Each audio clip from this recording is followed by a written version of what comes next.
The crofter has committed the biggest mistake of his life that he has shown three 10 kroner notes to the thief. The thief or the tramp who may not spare anyone, be a generous or a bad person. In the morning, when they bid goodbye to each other, after 30 minutes, the tramp was there near the window. He smashes the glass window pane at once and took out the three 10 kroner notes and moves into the forest. And he thinks that he will come out of that forest by the evening.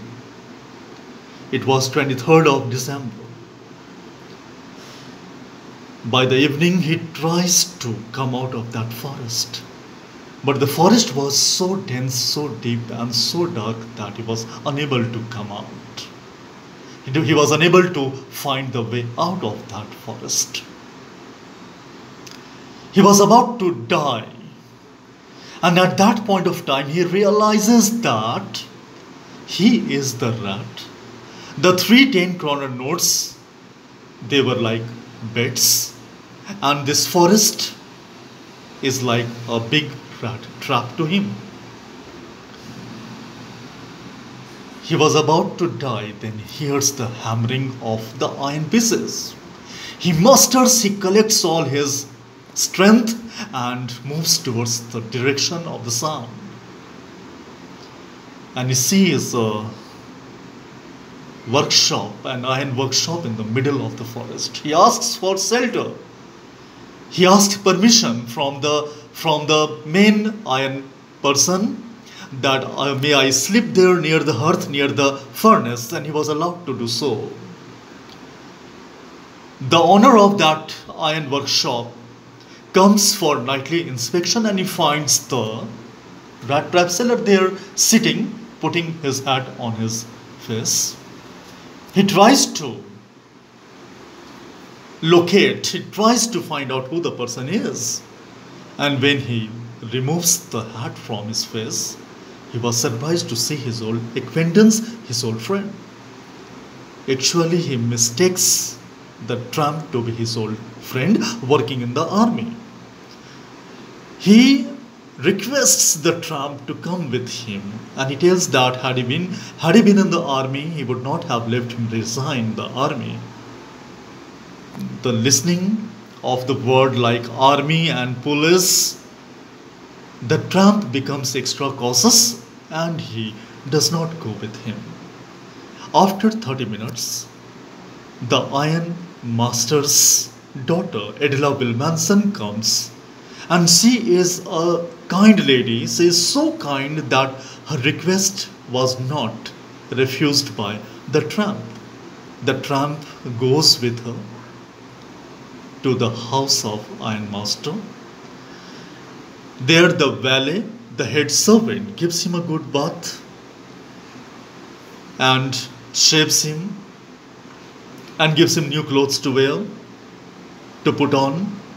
And after bathing and wearing new clothes, he comes into the hall where the daughter and the father are talking about the future of the tramp.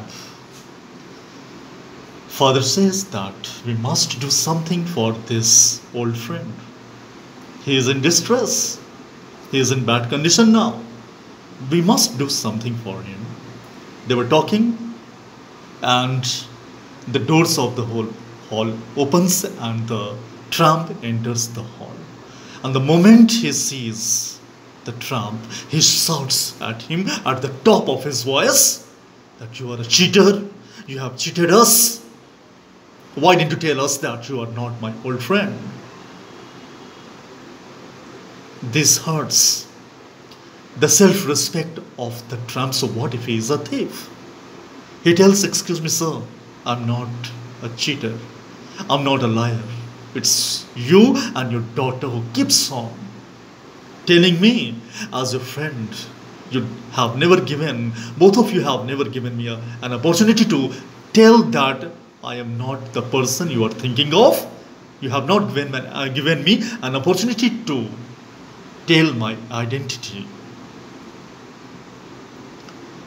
After that, he was about to move from the home of the ironmaster, but he was held by Edla Wilmanson, and she argues with her father that I will see who will throw you out of this home. You will go, but only after celebrating Christmas with us. Remember the date? It was 24th of December, the next day. The father says, you will regret, my daughter. You will regret you are giving shelter to an unknown person, to a stranger who may be a thief, who may be a robber. But the daughter, Edla Wilmanson, doesn't listen to him. He gives her advice to let the tramp go, but she does not follow his advice. She serves him the best food, the best drink, and let him sleep in the guest room. The next day, he was again awoken by the Edla Wilmanson. She feeds him, and again the tramp sleeps on the bed. Father and daughter, both of them go to the church to offer prayers to Jesus Christ, as it was 25th of December, the next day. In the church, after the prayer, they come to know that a crofter was being robbed by a tramp, a person with beard, black coat, black pant and a hat. Father and daughter, they look at each other and they run back towards the home, and father said, I told you that you will regret by keeping a thief in your home, by keeping a stranger in the home. At the entrance of the home, there was standing the valet. The ironmaster asks, where is the thief? Where is the person? And the valet says he has gone. The ironmaster asks, has he taken anything from the home? He says nothing, but he has left a gift for Edla Wilmanson. Ma'am. Father and daughter enters the room, and Edla Wilmanson finds a letter and a small rat trap on it with inside 3 10-kroner notes. The letter was written in scribbling in bad handwriting that, good and generous ma'am, I won't let you be down through a thief. You have treated me as if I am a captain of the army, but I was really a thief. Please return these 3 10-kroner notes to the crofter, who is very generous and kind person, who lives down the road near the forest. And I am a changed person. I will never commit thievery, or I will never give trouble to anyone. Thanks, Captain Bonesthal. This is what you have to write in your story. And then in the last paragraph, you have to mention the moral of the story. The moral of the story is that one person should not be treated by us in terms of money in his pocket, in terms of the property he gains, but we should treat everyone as human being. Humanity comes first, than the social status and any other thing. So this is the moral of the story. Thank you. In the next class, we'll discuss the rest of the chapters of Flamingo. Please study well. Otherwise, you will fail. Then what will you tell to your parents that you have not studied well? So please study. Make notes. Thank you.